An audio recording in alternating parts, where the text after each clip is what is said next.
one's for the birds, this one's for the city. This one for the fans that bleed green with me. Push down to 95, to the right is the link. With a team pulling up, knowing that they're getting beat. Exit Broad Street, right on Patterson. Xfinity Live, CPP, what's happening? Dub F Lie, stop by F1. Fly, Eagles fly, you hear the song getting sung? What team in the league is number one? Bird gang, yeah, I said it twice. You heard me say it once, now you sure you heard it right. No lies being told, yeah, it's all facts. It ain't me, Green or Kelly, we don't rock with that. Any given Sunday, we don't ever slack. Yeah, we got an SB, time to run it back. And even on the road, yeah, we taking over. All you see is sea of green, like you at the Nova. Care less about your squad, bro, it's only us. A cheesesteak tailgate, yeah, we good, bruh. Beer pong baptism, you already know. Con shot, tomato pie, bring 3 or 4. After every bird game, you know where to be. 4th of Jawn, NBC, in the heart of Philly. About the birds, all about the birds. Eve Rock, Gail, Sonic, Hollywood, her. Look up. Here we go, broadcasting live from NBC Sports Philadelphia studios in the heart of the Wells Fargo Center. Welcome to 4th and Jawn, episode 103. Boys and girls, I'm going to start out this episode with a tweet that I put out there while exiting Lincoln Financial Field after the Eagles went 1-2. And that is, I was not mentally prepared in the beginning of this season, in the beginning of the month, for 1-2. And my expectations of this team moving forward for the rest of the season are oceans apart from where they were just a mere 3 weeks ago. I've spent the last 48 hours racking my brain, trying to figure out what exactly is going on with this Philadelphia Eagles team. Because I've been there. I've seen it. I've been to the last 3 games, seen it right before my very eyes, and I'm having trouble articulating everything that's going on with this team. So I started digging through the stats, digging through the analytics, if you will, the numbers, to try to find that one red flag, that one obvious answer, that one thing that you could point to and say, that's the reason why everything is going wrong. Maybe it's the offense. Maybe they're not moving the ball effectively. Actually, in 3 games, the Eagles are 13th in the NFL in yards per game. So it's sort of middle of the pack, average, right? They're not exactly the Chiefs, but they're not exactly the Jets. Sort of middle of the pack. Maybe the offense isn't explosive enough. Maybe they're not getting the big chunk plays. Actually, the Eagles, after 3 games, are 16th in the NFL in passing yards or passing plays over 20 yards. So they're not exactly the Ravens, who are lighting it on fire right now, but they're not the Redskins. They're average. They're middle of the pack.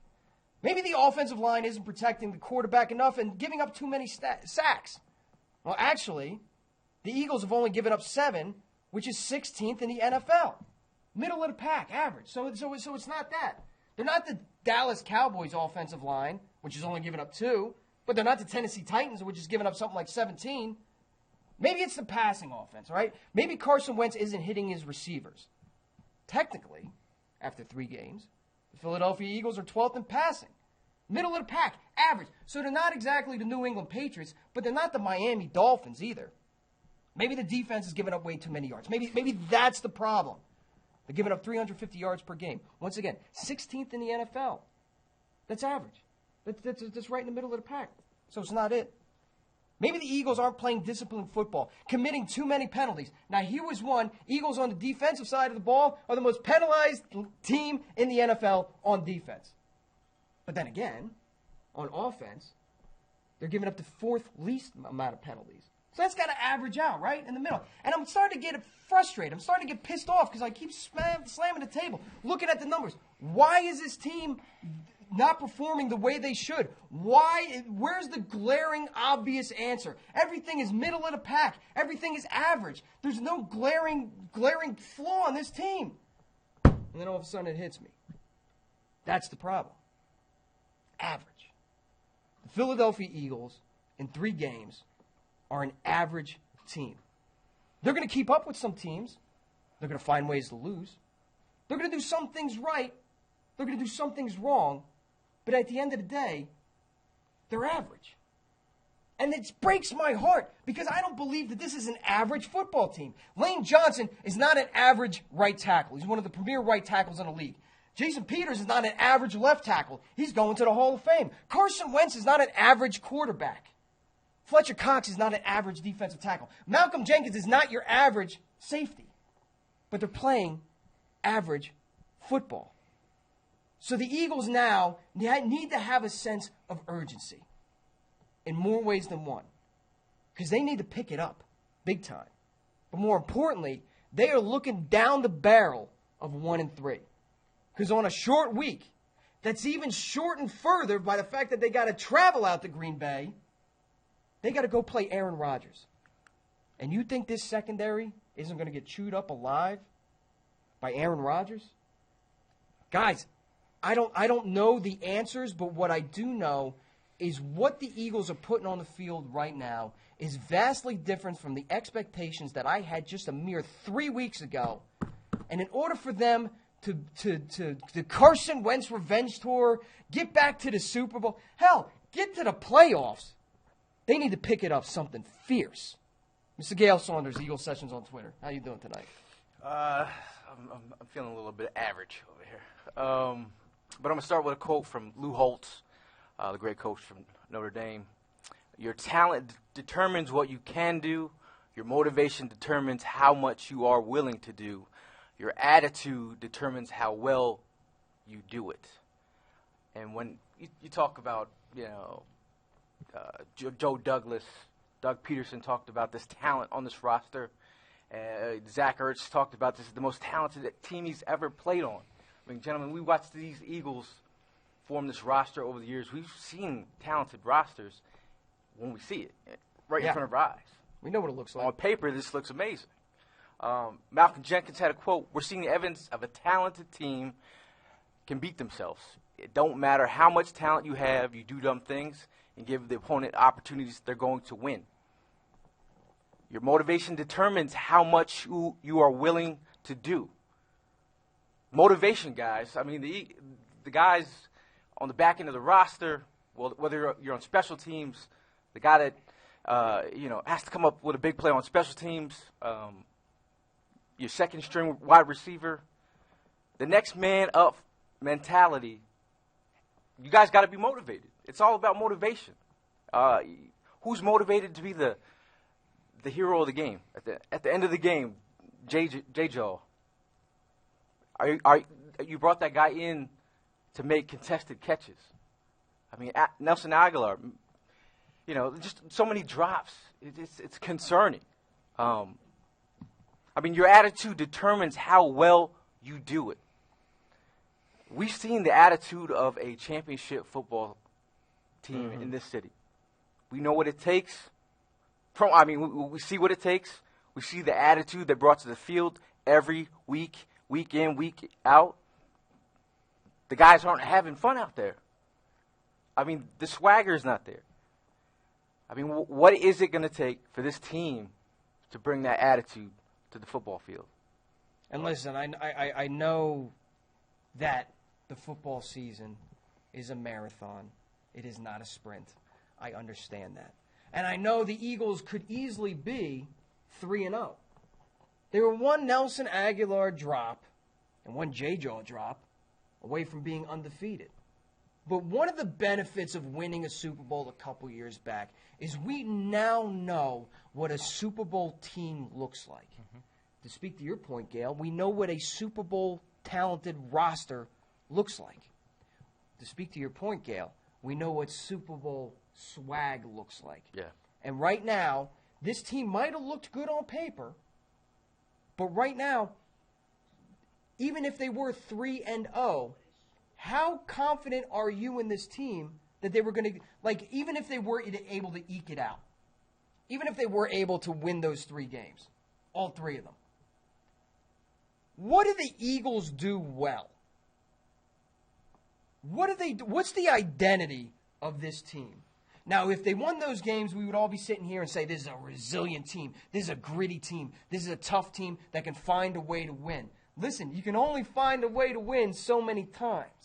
You can only find a way to come from behind so many times. If they were 3-0, you people watching live on YouTube or Facebook or downloading this on iTunes, would you really feel that much better about this team if they were 3-0 right now than they are 1-2?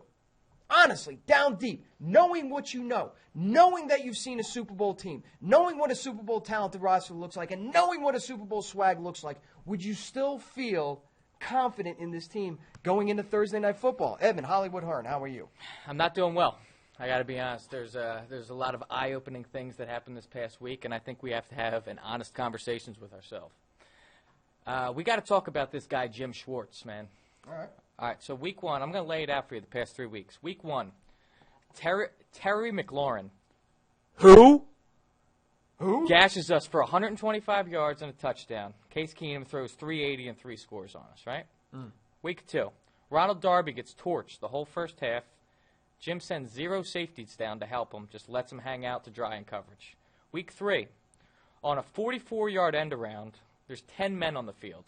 Nobody picks up on that at all. The bottom line is Jim Schwartz he's been half asleep these first 3 games going into it. The defensive group is not behind him.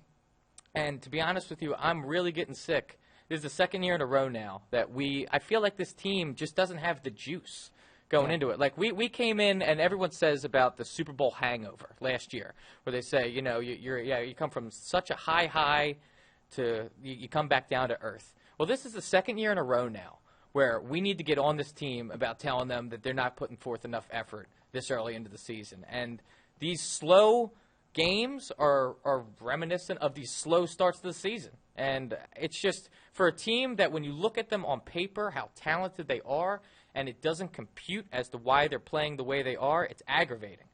I don't understand why I went into this season 3 weeks ago and I thought that we had one of the deeper defensive back groups going. Like we had guys fighting for the starting spot. Yeah. They're between like 4 or 5 different corners. We thought we were going to be fighting for starting spots. Where are they at? Everyone's getting torched. Yeah, and it's something that I was worried about going into the season because it was that quantity over quality argument. Like we had quantity. We had a lot of defensive backs, right? Quality. Who's going to step up and be that guy? Who's going to step up and be that number one? Who's going to step up and at least buy the defensive line a fraction more of a second so they can get to the quarterback? And I'm glad you brought up Jim Schwartz because one of the things we're going to get into during this episode is really kind of like, okay, we got a tall task in front of us. We do not want to go 1-3. None of us are mentally prepared for 1-3. But I feel like as a fan base, we are kind of, all right, here we go. All right, toughening ourselves up. Yeah, we're strapping down for it. We're strapping down for the bad weather. But how do they go about winning this game? And we're going to touch on something that Jim Schwartz does and something that he cannot afford to do moving forward. Evan, I will agree 100% with you on you're seeing the same sort of attitude amongst the coaches and amongst the players and amongst this like swagless identity that the Philadelphia Eagles have right now. And I agree with you wholeheartedly. When we're coming off that Super Bowl high, we understand there's that existence of a Super Bowl hangover. We're happy we won a Lombardi. We're willing to give you a pass. You get a mulligan for 2018. You brought us so much joy in 2017. We're willing to give you a pass in 2018. It's 2019, all right? And patience is wearing thin. Patience is wearing thin. We had our frustrations in 2016. I don't want to say it. I don't want to say it out loud. But was 2017 like a fluke? No. Was that the lightning in a bottle? No, I mean, to touch on Gail's point, that was the year everybody stepped up. Like we have guys this year that like are going down, but that year everybody was performing above what they were expecting. Well, that was a team with chemistry. You were looking at a team that played as one on all sides of the balls.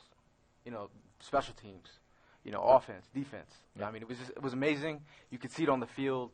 You could see it off the field. That led to a stack of W's. You want to talk about team chemistry? I'm not sure if you guys saw one of Brian Baldinger's breakdowns, but there was a play where Carson Wentz was completely left out to dry by his entire offensive line. Spot. I think except for Vaitai. That's kind of controversial, though. You think so? Like it was an extended play. Yeah. It was an extended play. What I saw in that video, was a bunch of offensive linemen standing around doing nothing while the play was still going on. 6 seconds in. I hear what you're saying. The play's still going on. Talk to the linemen. They'll tell you. They're like, yeah. I'm glad you gotta get rid of the rock. I'm glad you brought that because everyone's seen it on the time. You've seen it already. You've seen it, right? Slow motion looks bad. Slow motion looks real bad. Looks awful. The whole thing looks bad, and I've seen a lot of arguments on: is that the receiver's fault? Are they just not getting open? Is that Carson's fault for not getting the ball out on time? Or is that the offensive line's fault for not playing to the whistle? Mm-hmm. And the correct answer, boys and girls, is to steal the line from Jason Kelsey. It's the whole team. That play right there, multiple asses should have been chewed out in multiple meeting rooms inside of multiple meetings. Mm-hmm. Because the receivers are not getting separation. Carson, you got to get rid of the ball at some point. And don't Donovan McNabb sack it. You know what I mean by Donovan McNabb? He had this tendency of holding on to the ball a little bit too long. And instead of throwing it away, he would scramble out of bounds for a loss of 2 yards. And nobody understood why he did it. And then you got the offensive line. Football 101. Play till you hear the whistle. Not to mention when you got a quarterback that's been out the past 2 years. No whistle. I understand you got an internal clock. Yeah, there's an internal clock. I mean, There's an internal you're clock. at 3. But guys are running by you. He's got internal bones that But can I mean, break. a quarterback That's has the to have an reality. internal clock. He has to know that you can't take sacks. That's the number one thing you can't do. It's kind of hard to not take a sack you- when you you got can't- 5 guys I'm just that are saying. If But you're at 6 why and a half this seconds, This is the argument that's been all over the telling you. timeline for the last 48 hours, and Baldy broke it down, and everybody's talking about it. Can we all agree that, look, and that's the thing. That's the part of the frustration that I've had for the last 48 hours. Because, again, you cannot pin it on one specific player, one specific positional group, one specific instant. It's the whole team. The only thing that I'll say to that, digging into the stats and looking through everything, right now the Eagles have the second least sacks in the NFL. Only Denver Broncos have less, and they got 0. Meanwhile, the defensive backs, they're giving up the 4th most passing yards. And the reason I left that out of the intro, because obviously that's a glaring mistake and a glaring need and a glaring issue. I don't know how you fix it. Yeah, well, I think they have to start.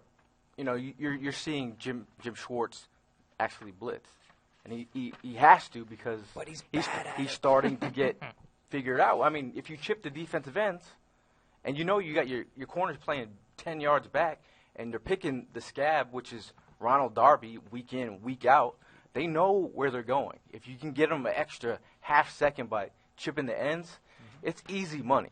You know what I mean? It's easy money. So I think in terms of letting some of the guys play up, you've seen Rasul Douglas do it a couple times, play up, get some hands on some of these receivers. If you have to do it, I think that's what you got to do. But it's really becoming an issue. I'm glad you brought that up because, again, when we talk about what the Eagles need to do to eke out a shocking win in Lambeau Field on the road against Aaron Rodgers on a short week where they're coming off of a loss and a lot of injuries, so on and so forth. I'm glad you too touched upon Jim Schwartz because I'm going to get to him a little bit later. But it's also, too, it's disappointing, not to depress you any further, Eagles fans. But, again, I can't help but go back to 3 weeks ago when the expectations for this team were just – the expectations I think that we all had and all shared have just blown up in our face. Like here, let's take, for instance, the transaction list. Because going into the season, I think Gail, you, I think Evan, you, we could all agree that, man, the Eagles had one of the best off seasons in the NFL. Yeah. Look at all the people that they added. Look at the offseason that they had. Look at this team on paper. How is Howie able to do this stuff? Look at the Howie magic that's it. And before I get into this list, let me preface it by saying this. As I roll through these moves, keep in mind, I was a fan of 95% of them. So as I roll through them, I'm not going to have any revisionist history and say that these were bad moves or the Eagles shouldn't have done it. All I'm simply trying to point out is how big this offseason just kind of exploded into our faces, right? Paul Warlow was signed, hurt, released. Brandon Graham, set to be a free agent, signed a 3-year deal. He's a tackle for a loss out of 3 games, 0 sacks. I was a fan of that. I didn't bringing the pressure, though. I didn't think Brandon Graham was coming back, given his age, given him how much money he was going to make. But when the Eagles signed him, I'm not going to sit here and say I was against it. I mean, I liked it. He's a leader on the team. I liked it. But nevertheless, pressure or no pressure, again, you don't get trophies for almost. I know sacks aren't the only. Jim Schwartz talked about in his press conference today that you can't, if you run down the rabbit hole of just judging positional groups and judging players just strictly based upon stats, you're doing yourself a disservice. Totally understand that. But nevertheless, I need him to make an impact. Jason Kelsey, 1-year extension. Liked it. Isaac Sayamalu, 3-year contract. Week 2, worst Pro Football Focus grade of any ever handed out to any offensive lineman ever. And while I am not a fan of Pro Football Focus and don't believe a lot, I was there. I saw it. We all knew he played like hot garbage. Jason Peters, 1-year contract, already checking himself out of games. Malik Jackson, that was a big one. 3-year deal, injured, done. Trade for Deshaun Jackson, abdominal strain. I am terrified that this is the dreaded sports hernia. Traded Michael Bennett for a 5th. Already has as many sacks as the entire Eagles defensive line. Or the defensive period. 2 sacks. I mean, Chris Long has as many sacks as our defensive ends. Yeah. And he's retired. Ronald Darby signed to a 1-year deal. Look, I'll take the L on that one. I really thought that bringing Darby back on the cheap. I don't want Darby back. Yeah, I thought it was a good move because, again, you can't have too many good corners, and he hasn't been. So I'm more than happy to take the L on that one. Andrew Zendejo, 1-year deal. Special teams guy, all right, but try asking him for safety help. Kirk Coleman light. Diet Kirk Coleman. Terrible. Vinny Curry signed to a 1-year deal. Has 2 tackles. Richard Rodgers, 2-year deal. Hurt, released. Jordan Howard traded. The most misused player in Philadelphia Eagles history since some running backs who played for Chip Kelly. Timmy Jernigan, 1-year deal. Hurt, won't go on Thursday. Zach Brown, 1-year deal. Where's he been? So all these moves that we were puffing our chest out about, being like, God, we are stacked. Again, a fan of 95% of them, boom, blowing up in our faces. I mean, the one thing that the common denominator that you're saying is injuries. And, if a lot of these guys were not injured, the record would be different. I think if Deshaun Jackson, I mean, that's the one thing that holds me together. If Deshaun Jackson and Alshon Jeffrey play in the last 2 games, they win the game. They win the game. I mean, you're looking at a receiving group, a drop rate of 19.4%. It's insane. It's the highest drop rate in the past 15 years. This doesn't happen normally. I mean, if those guys catch those balls, we're talking a different story here. Talking an extra 100 yards. I mean, it's really detrimental to getting dubs when you're making mental mistakes, you're making drops, and the lack of confidence. The one thing that we're not seeing in this group, there's something that Alshon brings. When you say Alshon Jeffrey to me, I think alpha, and he represents a confidence level to that group. With, I mean, if Nelson Aguilar with no Alshon Jeffrey next to him, he seems like he's resorting back to his old self. Yeah. Those guys keep him in check. Yeah, Nelson can't be number 1 guy. Nelson talks about the kind of swag that Deshaun Jackson, helps him elevate his game to. Mm-hmm. He's just not that guy for us. Mm-hmm. I think those 2 guys are the missing piece to this offense right now. But I really think guys have to step up and make plays. I think not only do guys have to step up, I think there's a change in mentality that has to happen. Because I gotta tell you something, and this was one of the things that aggravated me the most about this game. I swear, if I see Mac Hollins put the backpack on after another 15-yard reception when he's got 2 drops and 2 offensive pass interference calls on him in the game, I'm going to blow my lid, man. Not having swag is bad enough. Fake and forced swag is see-through. It was so reminiscent of the Jalen Mills finger wag whenever he's getting burnt and the ball just ends up getting overthrown, and then he's out there wagging the finger. It's like, no, you didn't do that. The quarterback overthrew it. He flashed in that game, but then you saw his Mac Hollins? No, he made some catches. I mean, we're talking about your special. Yards? He's your gunner on the special teams. Who'd rather be playing special teams than playing wide receiver. So he's got to get to a mindset where, you're the man. Where's the motivation? Next man up, make a play here. So I mean, And look, we're sitting here, we're talking about the players, we're dogging the players. Doug Peterson's got as much to blame in this as anybody else. Because not for nothing, but the play calling has been weak. Inconsistent. And where things start to work for him, he gets a little bit of the Andyitis. Yeah. There's a couple symptomatic things about the Andyitis. Like, Gail, if for some unbeknown reason you start calling timeouts when you're not supposed to be calling timeouts, you got a case of the Andyitis, right? Evan, if you start doing something that works, and then for no reason, unsolicited, you just get away from what's working, you've come down with a case of the Andyitis. And that's exactly what Doug Peterson. I mean, listen, Eagles fans, you're the most intelligent fans in the NFL. I firmly believe that because I've been amongst you. I'm there with you. We here on this podcast, you out there on the timeline, can see the things that are going to work and not going to work. Like, we're not blowing your minds over here with any like, out-of-this-world stats or out-of-this-world analysis. I mean, you know what's going on. We talked about it on the show last week. Yo, let's get the tempo going. Let's start let's start committing to the run a little bit more. Let's start using Jordan Howard. First drive, no huddle, 4 passes, 3 runs. Oh, it's a field goal, but you put some points up on the board. Now, granted, your special teams blew that lead. You had it for like a second. Second drive of the game, no huddle, 1 pass, 7 runs. I'm not saying you got to go that lopsided in the other direction, but Jordan Howard ends up in the end zone after rushing for 20 yards on that drive, and it's the best run that any Eagles running back has looked in 3 weeks. Let's move away from him now. But let's move away from it now. You didn't see that type of formula until late again in the third quarter. Why, when something's working and something's effective, do you feel the need to just outsmart yourself and just get away from it? I know you can't run no huddle, hurry up the entire game, but damn it, man, it's working. Carson works better when he's just go.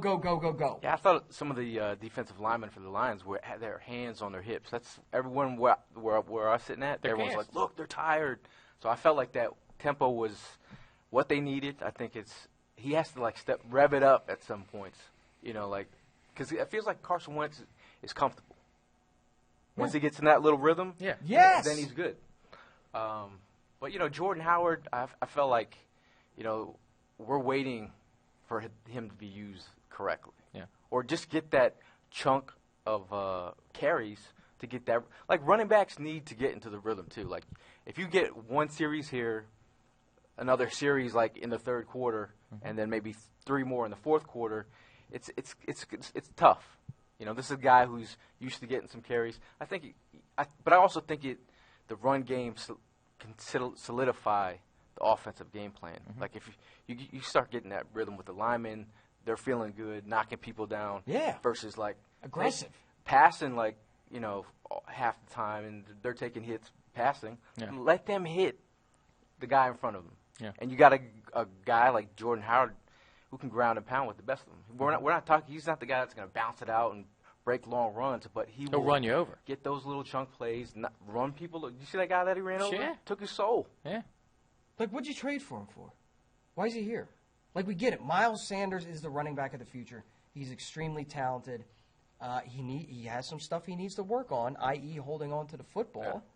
Yeah. And I know Mike Rowe went to bat for him. By the way, I don't know what people expect Mike Rowe to say up there on the stand. I'm not a big Mike Rowe fan, but I'll go to bat for him on this one.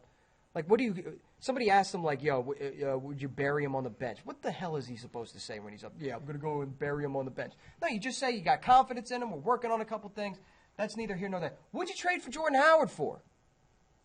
You're going to let him go at the end of the season.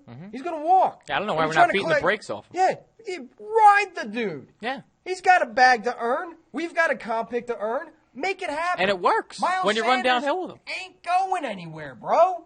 He's not going anywhere. Yeah. Make it happen. Make it work. Use the guy. Look, do not DeMarco Murray Jordan Howard. Do not. He's a running back that needs his carries, that needs to get in a tempo, that needs to get in a rhythm, that needs to run specific type of plays that work for his suits. Why are you trying to run this dude on the outside on some Darren Sproles stuff? Yeah. Deuce, that's you, bro. You're in charge of the running backs, rotating these guys out, in and out. Your job is to put the running backs in the best position when their number gets called, but making sure the play matches the number of the jersey that's in the game. Gail, help me out here. Why is Deuce doing that? I don't know, man. Like I'm trying to figure it out myself. But the one thing that I do notice, what Miles Sanders brings to the passing game. He had some great catches in the game. He had a great catch, man. 2 catches that were, that's the one thing that the beauty of having Miles Sanders out there. He makes it tougher on the defense to cue on what they're doing. But the one thing about Miles Sanders, I had put it out in a tweet. I had great selection with the Birds, making running back a priority with Miles Sanders. Love the 3-down traits and the ability on passing downs. This is in April. Doesn't have to carry the weight in year 1. Need him to protect the football. Fumble rate was a concern. 10 total fumbles, lost 7. Birds strengthened the running back room, in which they have. But I think, when he starts fumbling the ball, I'm not saying you stash him on the bench, don't let him see the day of light. But I think you have to sit him down, get his mind right, because obviously those fumbles really, really hurt this offensive. They could add points on these drives. Mm-hmm. Meanwhile, the cavalry is on the way. All right, so there was some full participants in practice. Although practice again was another walkthrough. I'll ask you a question about that in a second. Dallas Goedert was a full go. Dillard, Alshon, Camus coming back. That's a big deal. That's key. And Sudfeld, of course, was a full participant. That whole backup quarterback situation that after 3 weeks just kind of blew over.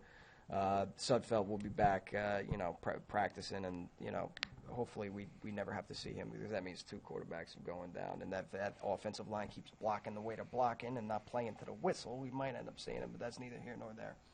What was I going to ask you about? What were you just talking about that I was going to ask you about? I forget. Someone's coming back. Someone's coming back. Disregard. So we obviously got a tall task in an undefeated Packers team traveling to Lambeau again on a short week. That's further shortened by the fact that you have to travel. I'm going to throw it out there. I'm not expecting a win. But I think there's ways that they can win this team and can shock the world. How would you attack the Green Bay Packers? What do the Eagles need to do to avoid going 1-3 and at least get this thing back to 500? I mean, I really think they have to. We keep saying it every week, but solidify the run game. Like, you control the line of scrimmage, get this offense going, because I think you can compete with that offense. Their offense hasn't been a world beater. Their defense has been pretty solid, but I think Alshon Jeffrey gives them some kind of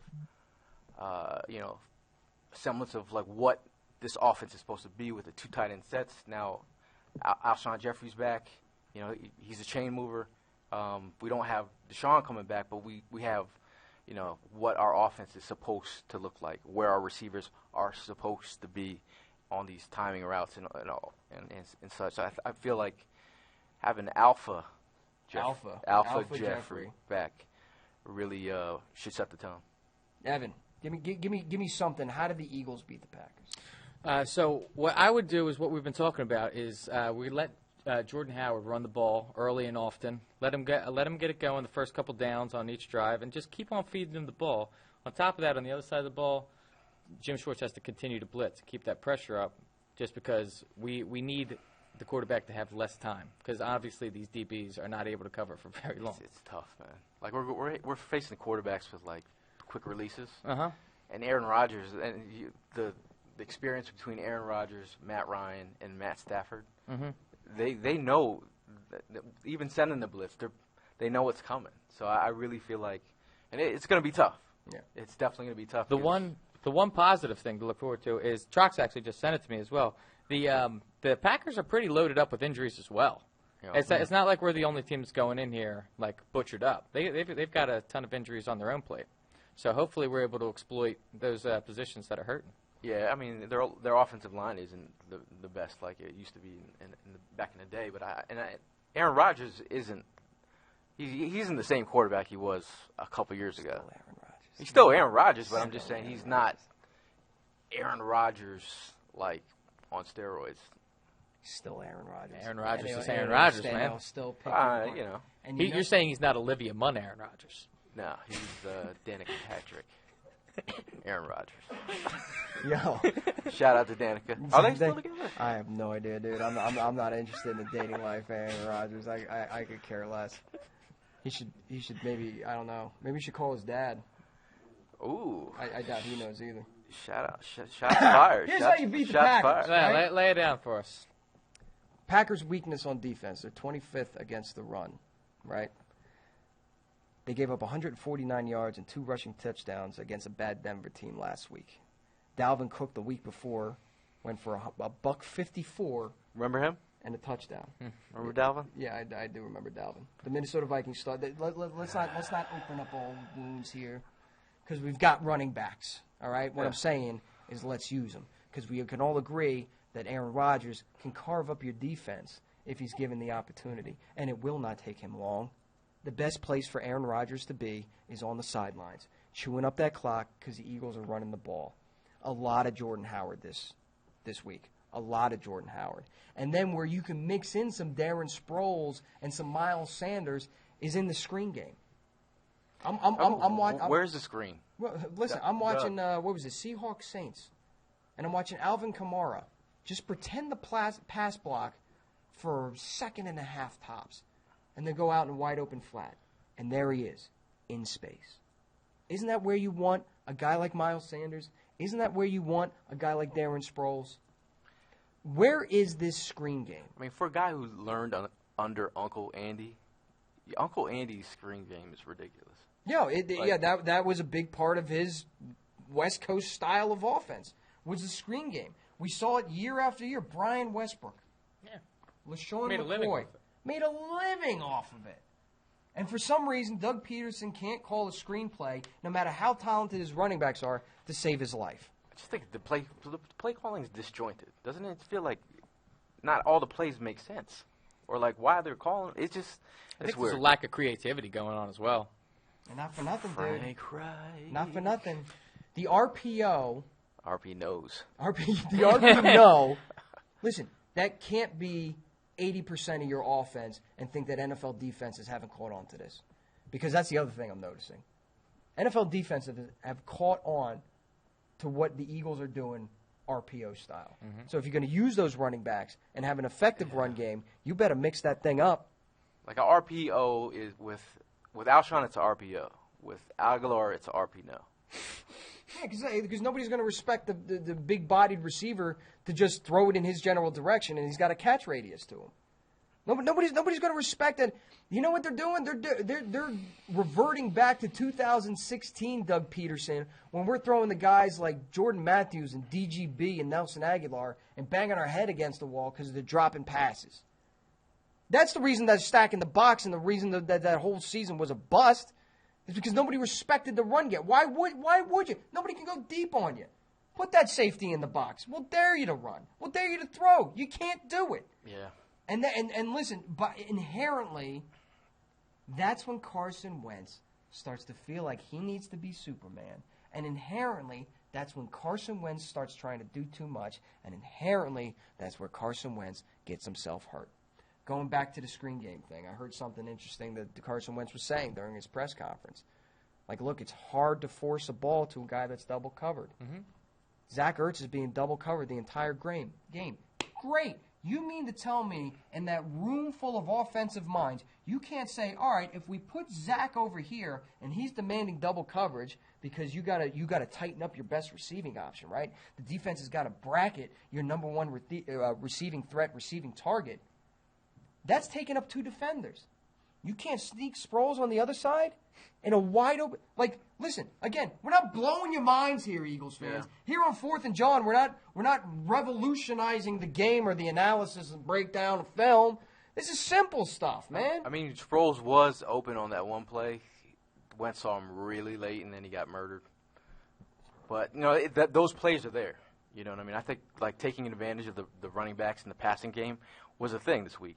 And I think that's where they're going to have to – I mean, with Alshon back, it's really going to help. But I think Arthur Whiteside, he has to step up his game. He's not like All those receivers. a separation with speed kind of guy. He's a separation with his big body and boxing people out and dominate at the catch point. Mm-hmm. But I just think, this team really misses D-Jax. It just the space that you once had. Now the safeties are like, we'll creep back up in the box. We're good.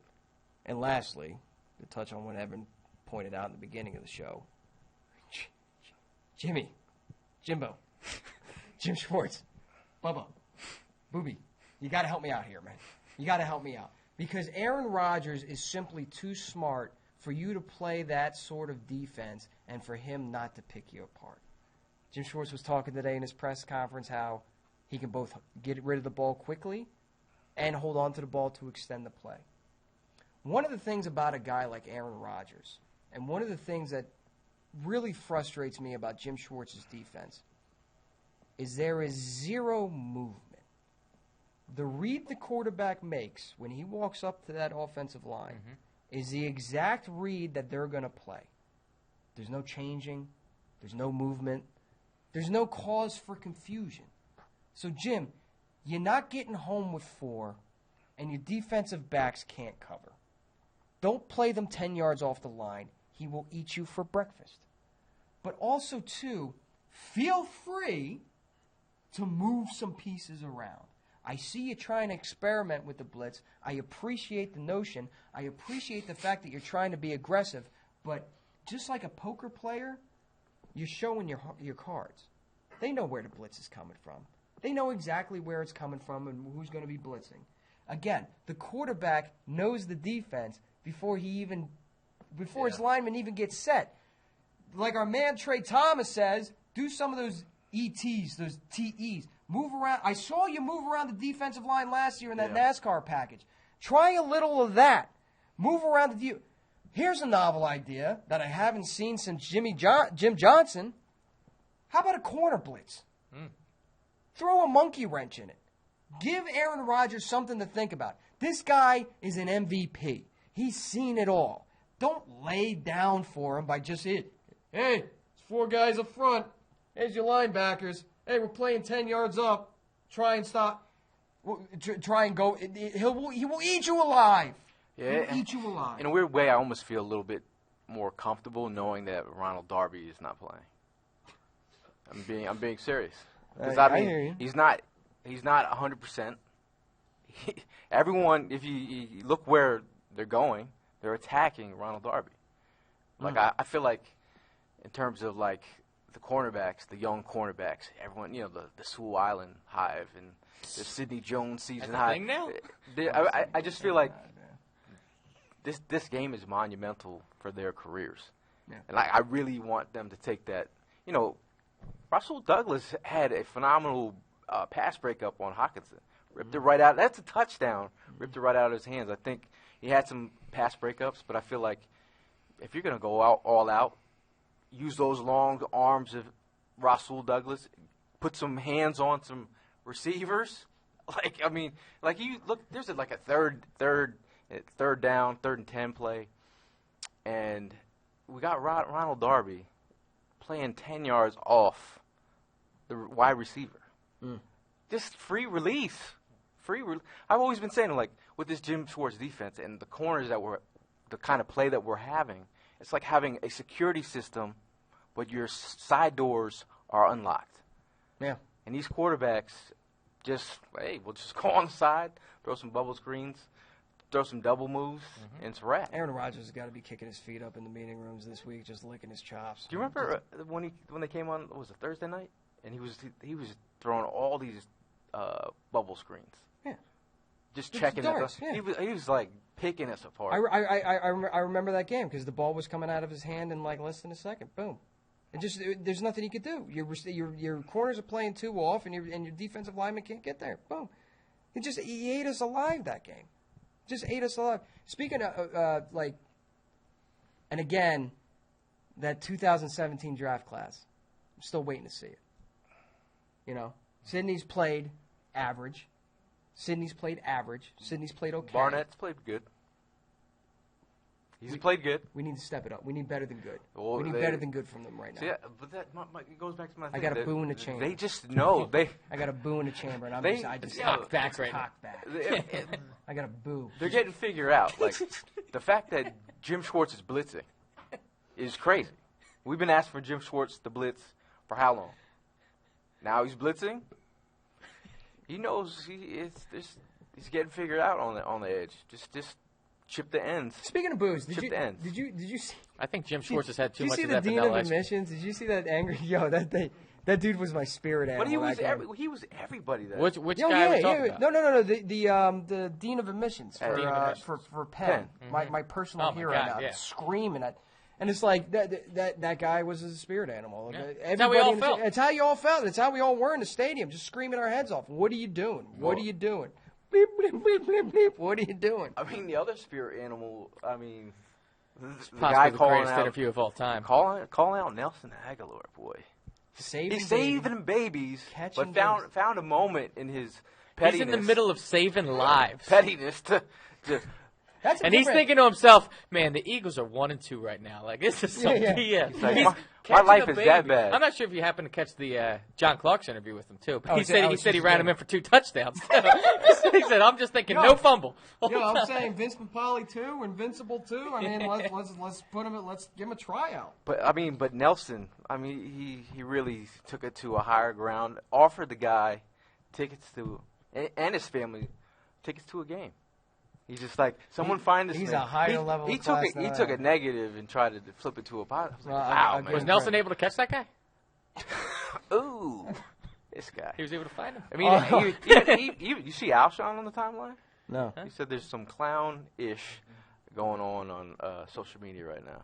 Oh, He's yeah? like, keep that same There's some energy. clown-ish going on the field right now. Because I know. I mean, I was watching when they won the Super Bowl, coming out of Novacare. You know, the 2 players that were with each other was Alshon and Nelson, and that's his homie, man. Like Little brother.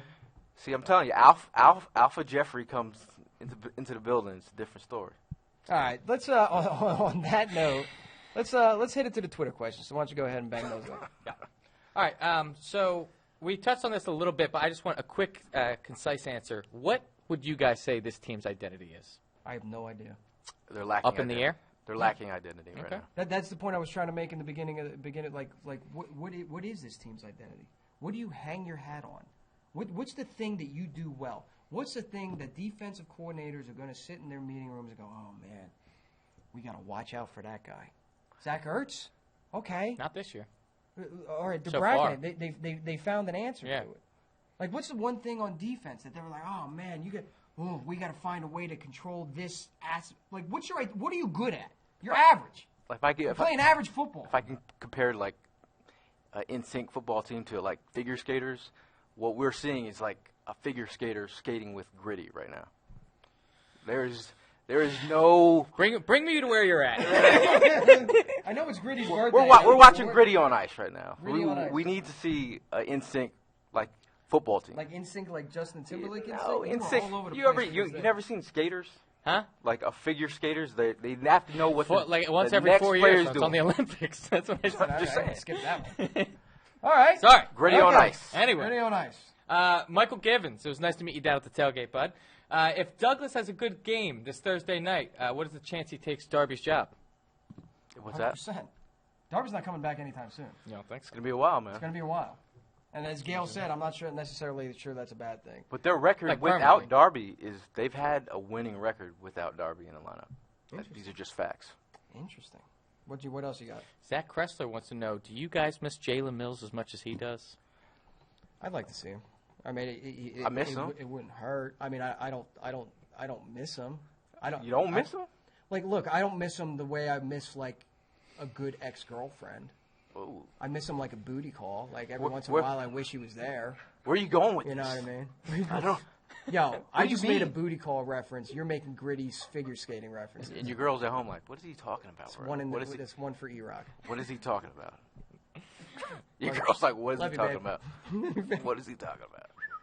Okay. All right. Gary Scottish Eagle We got to wants to wrap know, this thing up, man. with our complete lack of pass rush, Where has Deshaun Hall been, and why is he not getting any playing time, considering how he performed in the preseason? Jim Schwartz gave us a kind of a wishy-washy answer on that one. And we're like, well, we had him, but, if we were holding this many defensive end and if this position, we would have gotten more 2-minute drill snaps. He would have seen some time.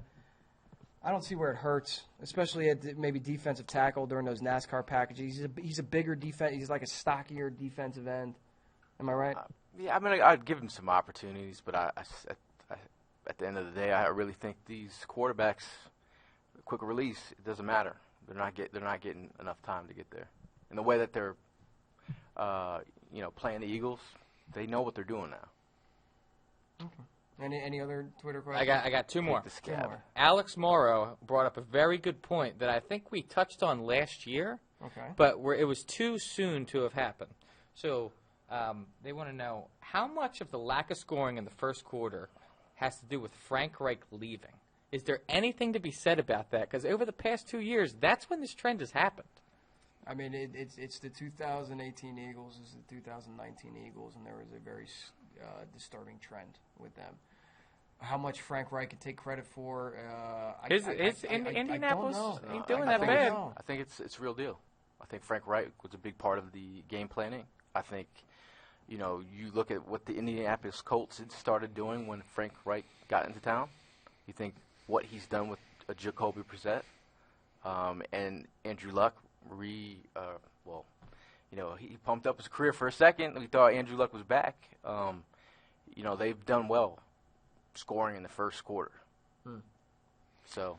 Yeah, listen, like when Doug would talk about the offense and how well the offense was moving, when the offense was moving well, he always attributed it to a very collaborative effort, right? There's a lot of voices in the room. There's a lot of bright offensive minds. I don't know how much Frank Reich plays into that. I mean, the proof is kind of in the pudding, but one thing I do know, Mike Groh ain't it. Yeah. Mike Groh ain't it. Mike Groh ain't it. Well, Doug Peterson did an interview with Peter King, and he talked about his preparation for during the Super Bowl and like that Super Bowl run, and he alluded to it. Like him and Frank Reich, they're meeting together before every game was like so imperative. Like they were just in tune. Now, like it's definitely It's like E-Rock with no Gale. Yeah. and Gale with no E-Rock. They were just meant to be together. You know Yeah. what I mean? But the other thing I was going to say is I forgot what I was about to say. Yeah, I can understand why. All right, let's bring this thing home, man. Oh, we're getting silly. One more question? One more. All right, so Brian wants to know. We made it, guys. We made it all the way to September 24th. It's going to be week 4, and the question finally came. Brian, which Eagles coach is under the most pressure to keep his job through the year? Jim Schwartz. Mike Rowe. Because they're going to have to figure out, like, if they keep stumbling on offense, someone's got to be a scapegoat. Yeah, but ultimately the offense is on the shoulders of Doug Peterson. And I'm not sure he'd be willing to make Mike Groh the scapegoat for that. Jim Schwartz is in charge of the defense. Doug Peterson's got nothing to do with that.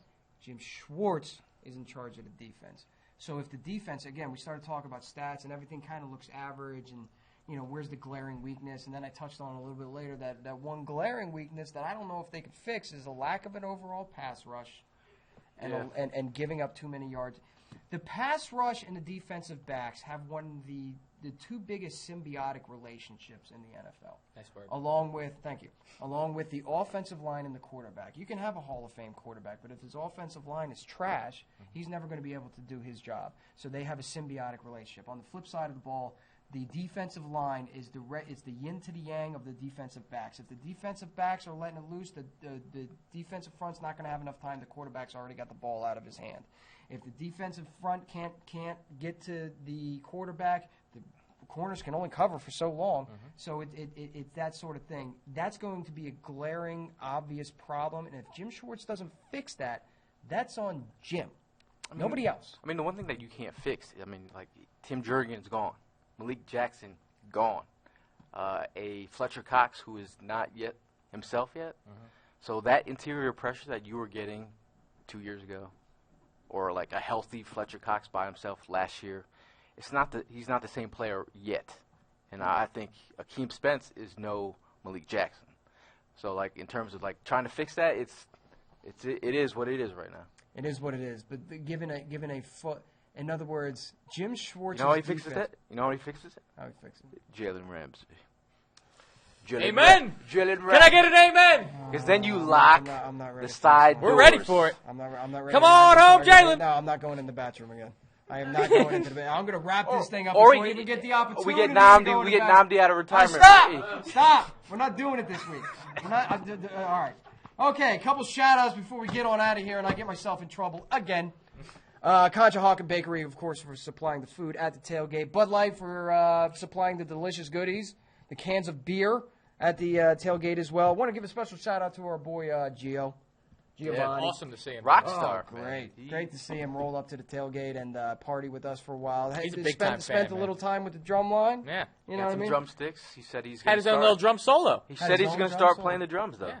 Oh, well, hopefully that inspires him. It was great. It was great to see him there. I know he was definitely a fan favorite. And also, too, real quick, want to give a shout-out to Spectre Art.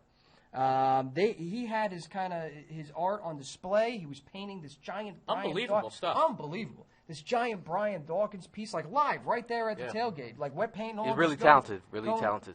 And as some of you know, it's my pinned tweet on Twitter, raising money for the Eagles Autism Challenge. I've already hit past the minimum. My goal is to kind of hit $5,000. If I can set a benchmark, I want to hit about $5,000. So I'm going to be doing these little. Hey, not auctioning off, but hey, if somebody donates amount, they'll get this. So, sit tight. We have a canvas print of that same exact Brian Dawkins painting that he was painting at the tailgate. That's awesome. If you want your own, check out his website. Follow him on Twitter. Follow him on Instagram. He normally sells these for $150. All right? DM me. I don't want to do this all auction style, but DM me. We'll set the price at like $300. So hit me up in the DMs if you want it. I'll ship it out to you. Don't worry about shipping. I'll ship it. $300. This one, which was given to us in the parking lot by Spectre Art, based off of the real painting. Yeah. Just hit me in the DMs. I'll send it out to you. We're trying to do good things here. That's a man cave must-have right there. That's a man cave must-have. And if you haven't been to the Eagles Autism Challenge, it's a great event. Yeah. I can't. Me and Prime were there. Had a good time. Yeah. So hopefully the next we're going to have a little bit of a layoff. There's going to be a long time till we see some Eagles football after this Thursday night. But hopefully next time we see you, we are talking about the 2-2 Philadelphia Eagles. Hopefully. Don't start that speaking into existence. When the Eagles are 2-2 and with Jalen Ramsey and on the roster, not 1-3, we will have a lot more to talk about. Until next week, let's go Birds, and we will see you then.